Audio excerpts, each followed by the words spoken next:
चैतन्य महाप्रभु भगवान कृष्ण एक बार बैठे हुए थे, तो उन्होंने देखा कि मेरे भक्त जो है, मेरी भक्ति जब करते हैं तो भगवान को आनंद आता है। जब हम भगवान की सेवा करते हैं तो भगवान को आनंद प्राप्त होता है ना। और जब भगवान भी भक्त की सेवा स्वीकार करते हैं तो यह एक आनंद का विषय, भक्तों को भी आनंद प्राप्त होता है, भगवान को भी आनंद प्राप्त होता है।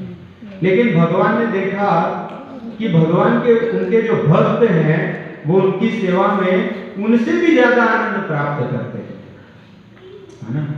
विशेष रूप से राधा रानी, तो राधा रानी सबसे महान भक्त है भगवान की। तो भगवान ने देखा कि राधा रानी जो है वो मेरी सेवा में मुझसे भी ज्यादा आनंद प्राप्त करती है। तो ये जब भगवान ने देखा तो उनको क्या हुआ, बहुत आश्चर्य हुआ।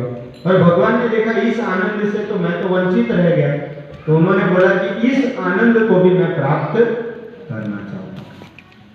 श्री राधाया प्रणय महिमा कीदृशो वानयेव स्वाद्यो येना अद्भुत मधुरिमा कीदृशो वामदीय तद्भावाढ्यो समजनी सती गर्भ सिंधो हरि।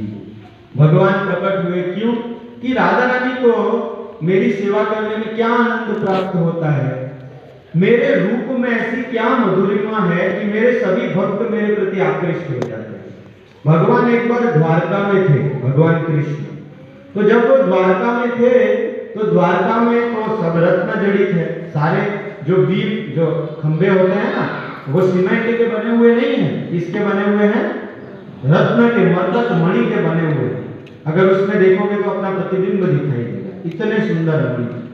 तो एक बार भगवान ने अपना ही प्रतिबिंब एक मणि में देख लिया, तो जब उन्होंने वो प्रतिबिंब देखा तो भगवान खुद ही आश्चर्यचकित हो गए, बोले ये व्यक्ति कौन है इतना सुंदर। खुद का ही प्रतिबिंब था लेकिन भगवान खुद ही आश्चर्यचकित हो गए, बोले ये कौन व्यक्ति है इतना सुंदर। तो इधर देख रहे थे तो देखते देखते उस व्यक्ति की सुंदरता बढ़ती ही जा रही थी, क्योंकि भगवान की सुंदरता तो हर क्षण बढ़ती जा रही थी। तो देखते ही देखते भगवान की खुद की सुंदरता बढ़ती जा रही थी। उस फिर उनको पता चला थोड़ी देर बाद कि तो मिलाई। भगवान आश्चर्यचकित हुए, इतना सुंदर। और भगवान बोले खुद का सौंदर्य खुद तो कितना आस्वादन कर सकता है व्यक्ति। जैसे मान लो कोई व्यक्ति कितना ही सुंदर हो लेकिन उसका सौंदर्य वो खुद उतना आस्वादन नहीं करता है जितना दूसरे आस्वादन करते हैं। तो भगवान बोले कि मैं खुद तो अपने सौंदर्य को इतना आस्वादन जितना मेरे भक्त आस्वादन करते हैं, है ना। भीष्मदेव अपनी स्तुति में कहते त्रिभुवन कमलम कमाल वर्णम रविकर गौरवराम्बरं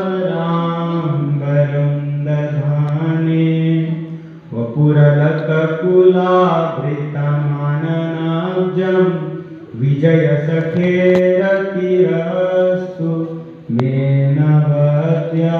भगवान के रूप का तो क्या ही वर्णन किया जाए।